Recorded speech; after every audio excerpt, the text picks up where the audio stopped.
Hello students. आज की इस वीडियो में हम बात करने वाले हैं हमारे इंडियन कॉन्ट्रैक्ट एक्ट की यूनिट 3 जिसका नाम है other essential elements of a valid contract. तो आज की इस वीडियो में हम इसके बारे में बात करेंगे। लास्ट वीडियो में हमने यूनिट 2 तक कवर कर लिया था, तो आज की इस वीडियो में इस यूनिट से स्टार्ट करते हैं। इससे पहले कि मैं थर्ड यूनिट स्टार्ट करूँ, आपको सिंपल सा 3 टर्म्स के बीच में कॉमन डिफरेंस जो है वो पता होना चाहिए। पहली है एग्रीमेंट, सेकेंड है कॉन्ट्रैक्ट और थर्ड है वॉइड एग्रीमेंट। तो एग्रीमेंट क्या होता है, यहाँ से स्टार्ट करते हैं। वैसे ये मैंने पहले भी कवर कर रखा है, जिन्होंने पूरी प्लेलिस्ट देखी है तो उनको पता होगा। बाकी जिन्होंने नहीं देखी वो सीधा यूनिट 3 से देख रहे हैं, तो उनके लिए मैं बता देता हूँ। एग्रीमेंट से स्टार्ट करते हैं। एवरी प्रोमिस और set of promises forming consideration for each other are known as agreement. यानी कि ऐसे प्रोमिसेस जिसके अंदर कंसिडरेशन इंक्लूड हो। अब जिन लोगों को कंसिडरेशन के बारे में नहीं पता, उन लोगों को मेरी प्रीवियस वीडियोस देखनी होगी, क्योंकि अगर मैं अभी कंसिडरेशन समझाने लगा तो हम यूनिट 2 के टॉपिक पर आ जाएंगे। तो मैं ये समझता हूँ कि जो यूनिट 3 से स्टार्ट कर रहा है उसको एटलीस्ट कंसिडरेशन तो पता होगा। अगर नहीं पता तो आपको यूनिट 2 दोबारा से पढ़ने की ज़रूरत है। तो सिंपल सा ऐसे प्रोमिसेस जिसके अंदर कंसिडरेशन इंक्लूड होती है, तो उन्हीं प्रोमिसेस को हम एग्रीमेंट कह देते हैं। एक एग्जांपल के थ्रू समझते हैं। जैसे कि राहुल ने विनोद को कार बेची और बदले में राहुल ने विनोद को कार बेचने का प्रॉमिस किया। बदले में कंसिडरेशन के रूप में जो विनोद है उसने राहुल की कार के बदले उसको 10 लाख रुपए देने का प्रॉमिस किया। तो दोनों प्रोमिसेस के साथ साथ कंसिडरेशन इंक्लूड है, क्योंकि जो विनोद है उसको उसके 10 लाख के बदले राहुल की कार मिल रही है, और राहुल को उसकी कार के बदले विनोद के 10 लाख रुपए मिल रहे हैं, तो इसके अंदर कंसिडरेशन इंक्लूड है। तो ये एक एग्रीमेंट कहलाएगा। अब कॉन्ट्रैक्ट क्या होता है? अब क्या सारे ही एग्रीमेंट कॉन्ट्रैक्ट होते हैं? जी नहीं, बिल्कुल ऐसा नहीं है। ऐसे एग्रीमेंट जो कि बिल्कुल लीगल होते हैं, यानी कि उनमें कोई भी इलीगल चीज़ नहीं होती, तो वो जो है कॉन्ट्रैक्ट होते हैं। An agreement enforceable by law is a contract. यानी कि हर वो एग्रीमेंट जो कि लीगल होता है वो कॉन्ट्रैक्ट होता है। अब इसके अंदर एक ट्विस्ट है, सारे एग्रीमेंट कॉन्ट्रैक्ट नहीं होते, लेकिन सारे कॉन्ट्रैक्ट एग्रीमेंट जरूर होते हैं। तो कॉन्ट्रैक्ट एक बड़ा टर्म है, ऐसे समझ सकते हैं। अब वॉइड एग्रीमेंट क्या होता है? तो वॉइड एग्रीमेंट वो होता है an agreement not enforceable by law is a void agreement. यानी कि ऐसे एग्रीमेंट जो इलीगल होते हैं, लॉफुल नहीं होते हैं, उनको लॉफुल एग्जीक्यूट नहीं करा सकते अपन, तो ऐसे एग्रीमेंट जो है वॉइड एग्रीमेंट कहलाते हैं। तो अब स्टार्ट करते हैं यूनिट 3 जो कि अदर एसेंशियल एलिमेंट्स हैं। हमने इसके जो प्री रिक्विजिट्स हैं, इन तीनों की डेफिनेशन, इन तीनों के अंदर अच्छे से फ़र्क पता होना चाहिए था हमको, इसलिए मैंने आपको पहले इन तीनों में फ़र्क बताया। तो अब स्टार्ट करते हैं हमारी यूनिट 3 से। तो इसके अंदर सबसे पहले देखते हैं विच एग्रीमेंट्स आर कॉन्ट्रैक्ट। यानी कि ऐसे कौन से एग्रीमेंट होते हैं जो कि कॉन्ट्रैक्ट होते हैं, क्योंकि सारे एग्रीमेंट तो कॉन्ट्रैक्ट नहीं होते, हमने अभी देखा। तो एक चीज़ हमने देखी, वो एग्रीमेंट जो कि एनफोर्सिएबल बाय लॉ होते हैं वो तो कॉन्ट्रैक्ट होते हैं। एंड सेकेंड वन, एक और चीज़ जैसी होती है जो कि एग्रीमेंट्स को कॉन्ट्रैक्ट बनाती है, वो है ऐसे एग्रीमेंट जो कि made with essential elements of contract. यानी कि ऐसे एग्रीमेंट्स जिसके अंदर सारे एसेंशियल एलिमेंट्स कॉन्ट्रैक्ट के इंक्लूड हैं, तो वो भी एक एग्रीमेंट वो एग्रीमेंट भी एक कॉन्ट्रैक्ट कहलाएगा। अब वो एसेंशियल एलिमेंट्स कौन कौन से होते हैं? तो पहला है कॉम्पिटेंट पार्टीज, दूसरा है फ्री कंसेंट, तीसरा है law lawful object and consideration, and चौथा है हमारे पास not expressly declared to be void. तो अब हम डरने की जरूरत नहीं है। इन चारों टर्म्स को देख के बहुत से लोग तो डर गए होंगे, बहुत से बच्चे तो डर गए होंगे, लेकिन इनको देख के डरने की जरूरत नहीं है। इनको हम line by line her video में कवर करेंगे। तो आज की इस वीडियो में हम कॉम्पिटेंट पार्टीज को कवर करने वाले हैं, जो कि पहला एसेंशियल एलिमेंट है हमारे वैलिड कॉन्ट्रैक्ट का। तो चलिए स्टार्ट करते हैं कॉम्पिटेंट पार्टीज, जो कि सेक्शन 11 इंडियन कॉन्ट्रैक्ट एक्ट के सेक्शन 11 में डिफाइन है। वहाँ से स्टार्ट करते हैं। Every person is competent to contract, यानी कि वो सारे लोग कॉम्पिटेंट है कॉन्ट्रैक्ट के लिए। Who attains the age of majority. अब अभी हम देखेंगे कि जो ये एज ऑफ मेजोरिटी है ये क्या है। तो ये तो पहला पॉइंट है कि ऐसे पर्सन जो कि एज ऑफ मैच्योरिटी को अटेन करते हैं वो कॉम्पिटेंट होते हैं कॉन्ट्रैक्ट के लिए। ये पहली कंडीशन है। एक और कंडीशन है इज ऑफ साउंड माइंड, वो साउंड माइंड होना चाहिए। एंड थर्ड पॉइंट है नॉट डिस्क्वालीफाइड बाय लॉ। ये सिंपल सी डेफिनेशन हुई कॉम्पिटेंट पार्टीज की, है ना। तो एक कॉम्पिटेंट पर्सन कौन सा होता है? मैंने आपको 3 कंडीशन बताई। एक तो वो मेजर होना चाहिए, दूसरा वो साउंड माइंड होना चाहिए, तीसरा वो नॉट डिस्क्वालीफाइड बाय लॉ होना चाहिए। तो सिंपल सा सबसे पहले देख लेते हैं एक मेजर कौन होता है। Who attains the age of majority. एक मेजर वो होता है जो कि मेजोरिटी की एज को अचीव कर लेता है। तो मेजोरिटी की एज क्या होती है? अब इंडियन मेजोरिटी एक्ट के हिसाब से मेजोरिटी की एज जो होती है वो 18 साल से ऊपर होती है, यानी कि 18 ईयर्स और मोर, है ना। और जो गार्जियन एंड वार्ड्स एक्ट है उसके हिसाब से वो 21 ईयर्स और मोर होती है। ये तो हो गया अपना सिंपल सा मेजर।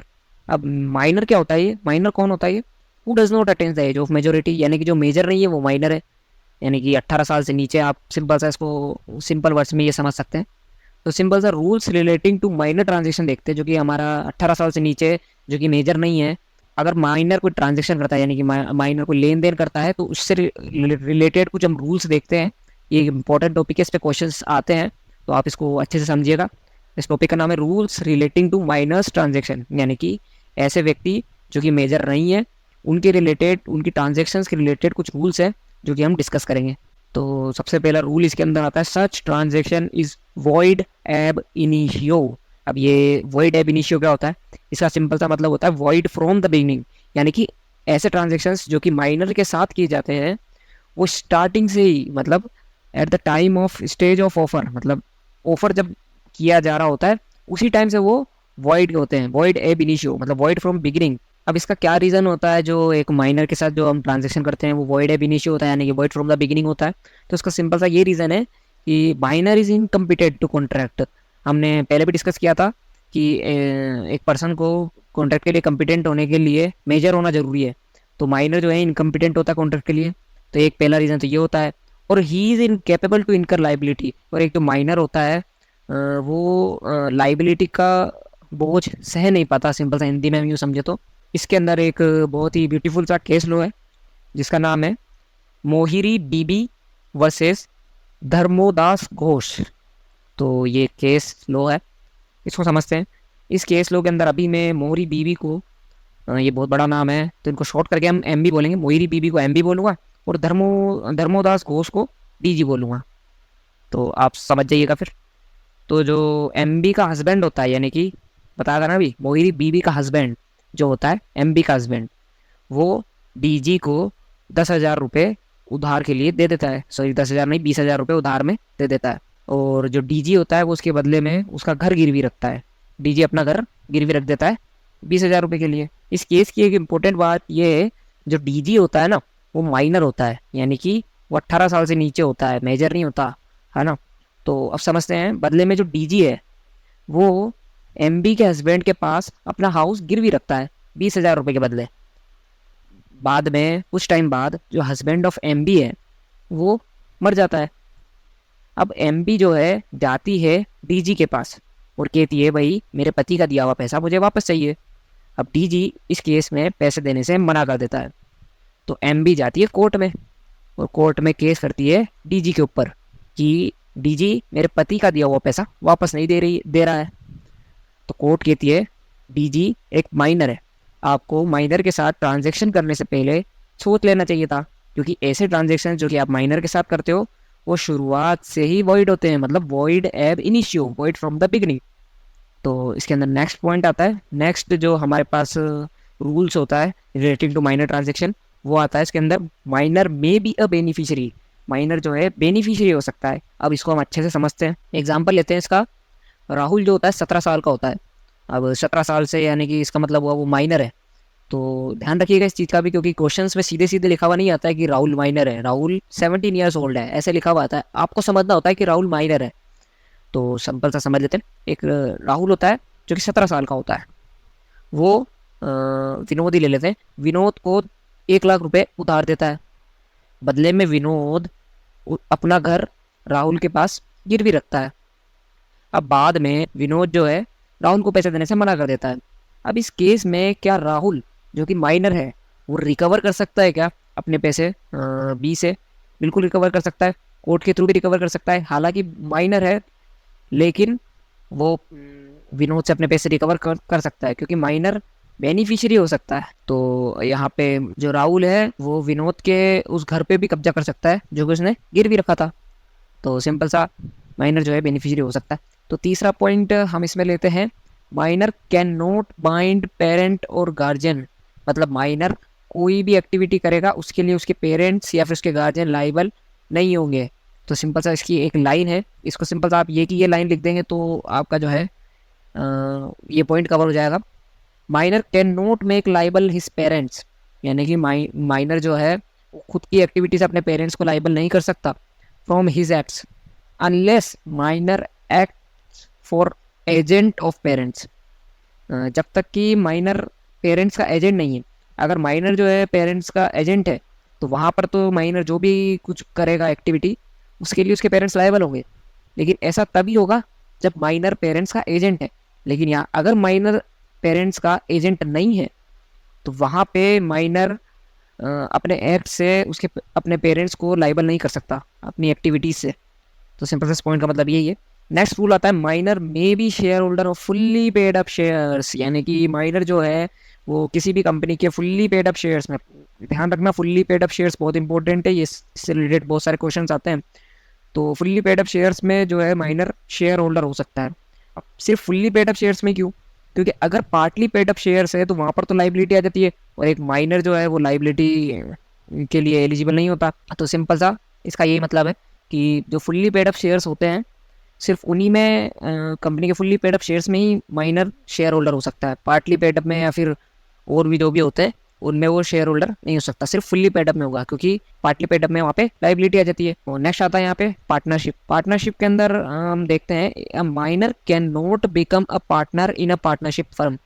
एक माइनर कभी भी पार्टनरशिप फर्म में पार्टनर नहीं बन सकता, but he may be admitted for benefits of firm. लेकिन वो जो है फर्म के बेनिफिट्स के लिए ऐड किया जा सकता है क्योंकि माइनर, मैंने आपको बताया था second point, minor may be a beneficiary. तो यहाँ पे भी वो बेनिफिट्स के लिए ऐड हो सकता है फर्म में। He may be admitted for benefits of firm with consent of all partners. ये जरूरी है, सभी पार्टनर्स की कंसेंट होना बहुत जरूरी है एक माइनर को एडमिट करने के लिए। तो नेक्स्ट पॉइंट इसमें हम देखते हैं sixth, a minor can not become a guarantor, यानी कि एक माइनर किसी भी चीज़ की गारंटी नहीं ले सकता। अगर वो गारंटी ले रहा है तो वो वॉइड है, मतलब कि वॉइड एब इनिशियो है, वॉइड फ्रॉम स्टार्टिंग है, वॉइड फ्रॉम बिगिनिंग है। But guarantee given in favour of minor, यानी कि जो माइनर के लिए कोई गारंटी ले रहा है, मतलब माइनर की कोई गारंटी ले रहा है तो वो वैलिड होती है। अब मैं आपको सिंपल से गारंटर का मतलब समझा देता हूँ, इस पॉइंट का मतलब आप खुद समझ जाएंगे। गारंटर वो होता है जैसे कि ए ने बी को उधार दी है 1 लाख रुपए, सी के कहने पे, मतलब सी गारंटी ले रहा है कि बी 1 लाख रुपए दे देगा तुम्हें। सी एक रेपुटेड पर्सन है, मतलब अमीर आदमी है बंदा, वो कह रहा है कि बी तुम्हें तुम्हारे पैसे वापस दे देगा। तो सी जो है बी की गारंटी ले रहा है यहाँ पे, तो सी गारंटर हुआ। तो इस तरीके से एक माइनर जो है, minor can not become a guarantor, इस तरीके से माइनर कभी किसी की गारंटी नहीं ले सकता, लेकिन माइनर की कोई गारंटी ले ले तो वो वैलिड कहलाती है। तो ये पॉइंट ये समझा रहा है। नेक्स्ट पॉइंट इसके अंदर आता है, a minor can not be declared as insolvent, यानी कि माइनर कभी भी दिवालिया घोषित नहीं किया जा सकता। ऐसा क्यों? रीजन क्यों है? Because he is incapable to incur liability, क्योंकि माइनर जो है वो इनकेपेबल होता है लाइबिलिटी को इनकर करने के लिए। नेक्स्ट पॉइंट इसके अंदर आता है लाइबिलिटी फॉर नेसेसरी सप्लाइड, बहुत इंपॉर्टेंट पॉइंट है, स्टार मार्क कर लीजिएगा, सबसे इंपॉर्टेंट पॉइंट है, इस पे बार बार क्वेश्चन पूछता है आईसीआई। तो इसको हम समझते हैं। इसके अंदर सबसे पहले हम नेसेसरी समझते हैं। नेसेसरी क्या है? नेसेसरी वो होती है जो कि लग्जरी नहीं होती, अदर देन लग्जरी। लग्जरी क्या हुआ? कार, गाड़ी, घोड़े और भी लग्जरी चीज़, एसी वगैरह। मतलब नेसेसरीज वो होती है सिंपल सा बेसिक रिक्वायरमेंट्स, हमारे जीने के लिए जो हमको बेसिक रिक्वायरमेंट्स है, रोटी, कपड़ा, मकान, फूड, शेल्टर, एजुकेशन, ये 3 तो नेसेसरी है। और इसके साथ साथ 2 चीज़ें और जुड़ जाती है नेसेसरीज के अंदर, हेल्थ, हमारी हेल्थ भी बहुत जरूरी है, और आजकल तो क्लोथ्स भी बहुत जरूरी है। तो ये 5 चीज़ें नेसेसरीज के अंदर आती है। तो इस पॉइंट में क्या है? No personal liability of minor for necessary supply to him, यानी कि माइनर की कोई पर्सनल लाइबिलिटी नहीं होगी for necessary supply to him. और लेकिन लेकिन यहाँ पे एक पॉइंट है, प्रॉपर्टी असेट्स, प्रॉपर्टी या फिर assets of minor, property assets of minor are liable if any. अगर जो माइनर है उसके पास कोई प्रॉपर्टी है या फिर कोई असेट है तो वो जरूर लाइबल होगा उस नेसेसरी जो भी इसको सप्लाई करी है उसके लिए। इसको एक एग्जांपल के थ्रू हम समझते हैं ताकि आपको और क्लियर होगा। राहुल जो होता है वो 17 ईयर्स ओल्ड का होता है, उसके पास एक प्रॉपर्टी होती है 1 लाख रुपए की। लेकिन अब राहुल को जो है पैसों की ज़रूरत होती है। ध्यान रखना राहुल 17 ईयर्स ओल्ड का है, यानी कि वो माइनर है। अब राहुल को पैसों की ज़रूरत होती है क्योंकि उसको कोचिंग करनी थी एजुकेशन के लिए। तो वो लोन लेता है 1 लाख रुपए का कोचिंग करने के लिए, मतलब एजुकेशन पर्पज़ के लिए वो लोन ले रहा है विनोद से, मान लीजिए वही हमारे 2 राहुल और विनोद। तो विनोद से वो लोन ले लेता है। तो विनोद यहाँ पे क्रेडिटर हुआ और राहुल यहाँ पे डेटर हुआ। लेकिन राहुल जो है माइनर है, उसके पास जो है राहुल के पास असेट्स भी पड़े हुए हैं, यानी कि प्रॉपर्टी है राहुल के पास 1 लाख रुपए की। अब बाद में जो है राहुल पे करने से मना कर देता है, मतलब उसके पास पैसा नहीं होता। तो अगर विनोद रिकवर करना चाहे उसका अमाउंट, तो वो उस असेट्स को क्लेम कर सकता है। जी हाँ, बिल्कुल कर सकता है। क्वेश्चन क्या आएगा, whether Vinod can claim assets और प्रॉपर्टीज ऑफ राहुल। यस, बिल्कुल कर सकता है। उसने लोन दिया था एजुकेशन पर्पस के लिए, तो वो जो है पर्सनल, राहुल की कोई पर्सनल चीज़ है वो लाइबल नहीं होगी, लेकिन राहुल के जो असेट्स है वो जरूर लाइबल होंगे। लेकिन अगर इसी केस में अगर राहुल के पास कोई असेट्स नहीं होते, जैसे कि उसके पास कोई प्रॉपर्टी नहीं होती 1 लाख रुपए की, तो जो विनोद है वो किसी भी तरीके से राहुल से पैसे क्लेम नहीं कर सकता था, क्योंकि राहुल के पास राहुल की कोई पर्सनल लाइबिलिटी नहीं है उसको पे करने की। राहुल की बस ओनली असेट्स लाइबल है, राहुल की असेट्स या फिर प्रॉपर्टीज़। यानी कि जो राहुल की प्रॉपर्टी है इस केस में 1 लाख रुपए की, उसको सिर्फ विनोद सिर्फ उसी प्रॉपर्टी को क्लेम कर सकता है। तो नेक्स्ट पॉइंट इसके अंदर आता है हमारे पास, no need of specific performance. इसको भी एक एग्जांपल के थ्रू समझते हैं। ए जो है माइनर होता है, लेकिन वो सिंगर भी होता है साथ, और बी जो होता है वो एक इवेंट मैनेजर होता है। तो वो बी जो है इवेंट मैनेजर होता है, तो वो किसी इवेंट में ए को गाने के लिए बुलाता है ना, गाना गाने के लिए बुलाता है, सिंगिंग करने के लिए बुलाता है। तो दोनों के बीच में कॉन्ट्रैक्ट साइन हो जाता है गाने का। लेकिन बाद में जो है ए माइनर होता है, तो बाद में लेटर ऑन ए जो है मना कर देता है, भाई मेरी इच्छा नहीं है गाने की। तो यहाँ पर जो है बी जो कि इवेंट मैनेजर है, वो ए को फोर्स नहीं कर सकता कि तुम्हें हमारा कॉन्ट्रैक्ट हुआ था सिंगिंग का, तो तुम्हें गाना पड़ेगा। क्योंकि यहाँ पे 9th पॉइंट हमें कह ये रहा है कि माइनर को कोई नीड नहीं है स्पेसिफिक परफॉर्मेंस देने की। तो सिंपल सा 9th पॉइंट हमको यही कहता है। 10th पॉइंट आता है हमारे पास, a minor can always plead his majority. इसका सिंपल सा मतलब ये है, माइनर बिंदास झूठ बोल सकता है। इसको भी एक एग्जांपल के थ्रू समझते हैं। यश नाम का एक माइनर होता है जो कि शॉपकीपर के पास जाता है और उससे रिक्वेस्ट करता है to sell goods on credit, यानी कि उधार पे सामान लेने के लिए वो उससे रिक्वेस्ट करता है। और वो कहता है मैं मेजर हूँ, आप बिंदास मुझे सामान दे सकते हैं। तो शॉपकीपर उसको मेजर समझ के, यश को मेजर समझ के गुड्स सेल कर देता है क्रेडिट पे, मतलब कि उधार में गुड्स उसको बेच देता है शॉपकीपर। जब ड्यू डेट आती है पेमेंट की, तो यश कहता है कि मैं पैसे वैसे नहीं दे रहा, यानी कि यश रिफ्यूज टू पे money and he says I am minor, यानी कि मैं माइनर हूँ। तो ये तो स्कैम कर दिया उसने। यश ने तो झूठ बोल दिया था। पहले यश ने कहा कि मैं मेजर हूँ तो तुम मुझे उधार पे सामान दे सकते हो। बाद में जैसे ही पेमेंट का टाइम आया, तो यश बोलता है भाई मैं माइनर हूँ, तो मैं कोई पैसे वैसे तुम्हें नहीं दे रहा। लेकिन अब इस केस में जब शॉपकीपर यश पे केस करेगा, तो शॉपकीपर सक्सीड नहीं होगा, क्योंकि इस पॉइंट का मतलब यही है। मैंने आपको सिंपल सा मतलब यही समझाया था कि माइनर बिंदास झूठ बोल सकता है। तो माइनर ने बिंदास झूठ बोला कि मैं मेजर हूँ, और फिर उससे सामान ले भी लिए, और बाद में रिफ्यूज टू पे, मतलब बाद में उसको पैसा देने से मना कर दिया। मतलब ये पूरी जिम्मेदारी आपकी है कि आपको ध्यान रखना पड़ेगा ट्रांजेक्शन करते समय कि सामने वाला माइनर है या मेजर है। क्योंकि सामने वाला अगर माइनर है तो वो आपको झूठ बोल सकता है कि मैं मेजर हूँ, ये उसके पास पूरा पूरा राइट है, और इस केस में आप कुछ कर भी नहीं पाएंगे। लेकिन शॉपकीपर इस केस में एक चीज़ कर सकता है कि अगर जो यश है उसके पास अभी भी जो उसके सामान है, मतलब जो उसने सामान बेचा था उधार पे, जो सामान उसने बेचा था, अगर यश के पास वो सामान अभी भी पड़ा है, तो वो उसको उन सामान को जरूर क्लेम कर सकता है। He can claim goods if Yash have. तो सिंपल सा यही है इसका मतलब। नेक्स्ट पॉइंट इसके अंदर हमारे पास आता है 11th point, no rectification on attaining majority. यानी कि इसका मतलब भी हम समझते हैं। रेटिफाई का मतलब होता है to confirm a past transaction, यानी कि किसी भी पास्ट ट्रांजेक्शन को कन्फर्म करना। तो अ minor can not ratify transaction, तो माइनर ऐसा नहीं कर सकता।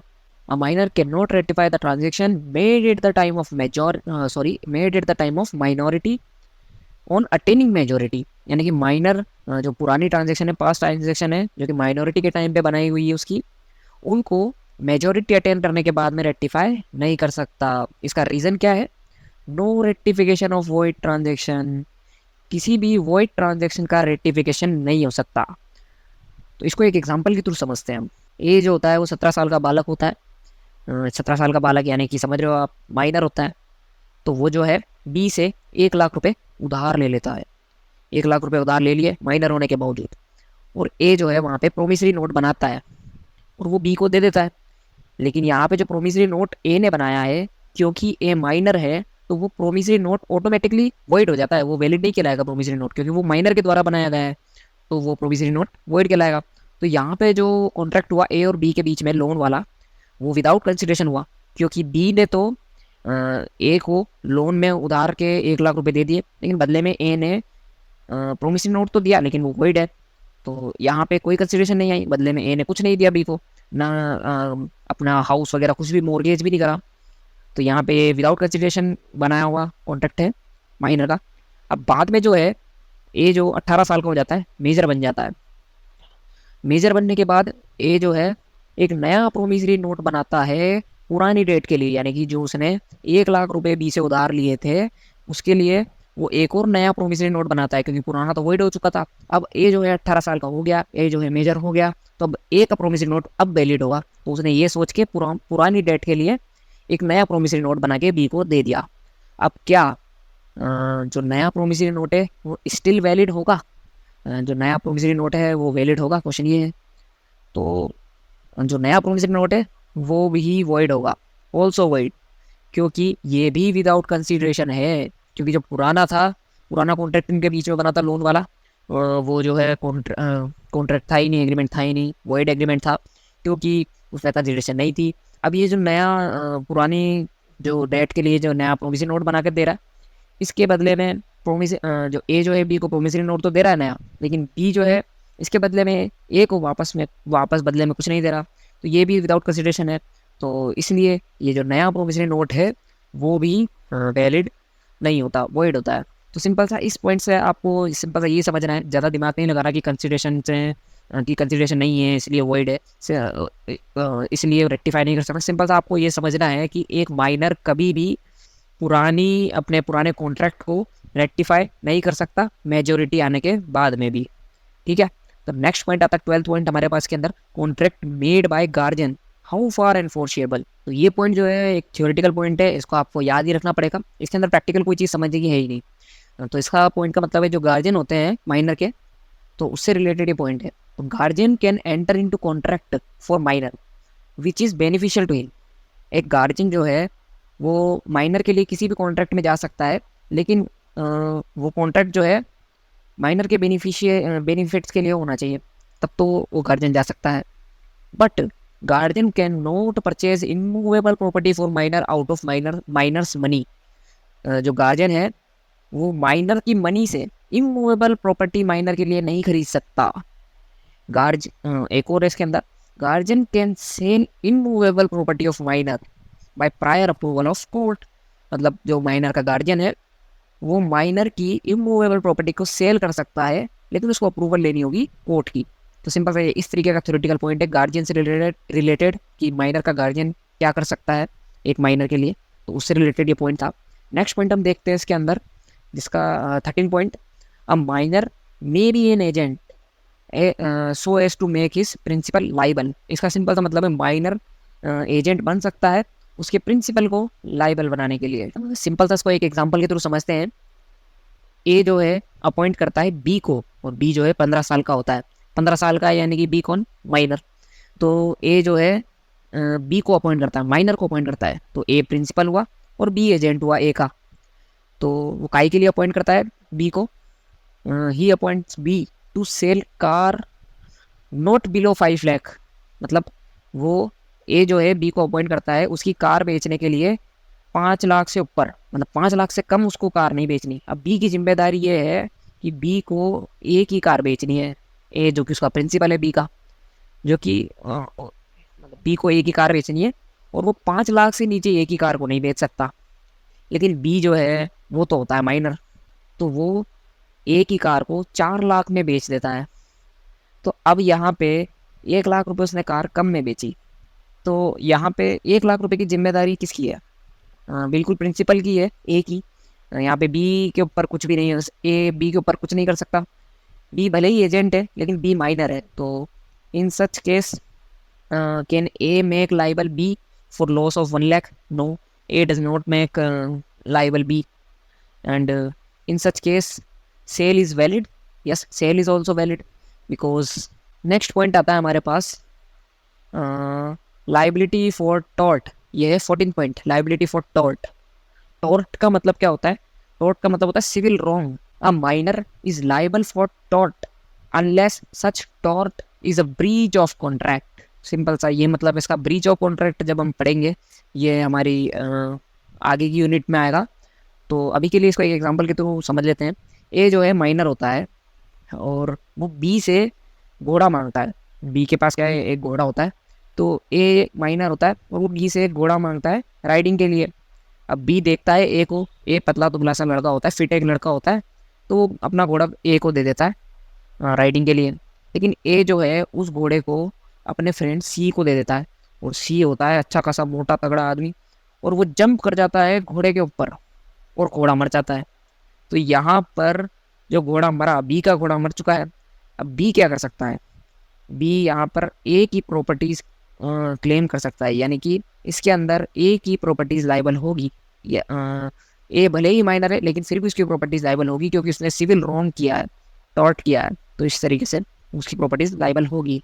नेक्स्ट पॉइंट इसके अंदर हमारे पास आता है joint contract made by minor and major, यानी कि इसको एक और चीज़ बोल सकते हैं सेक्शन 26 नेगोशिएबल इंस्ट्रूमेंट एक्ट।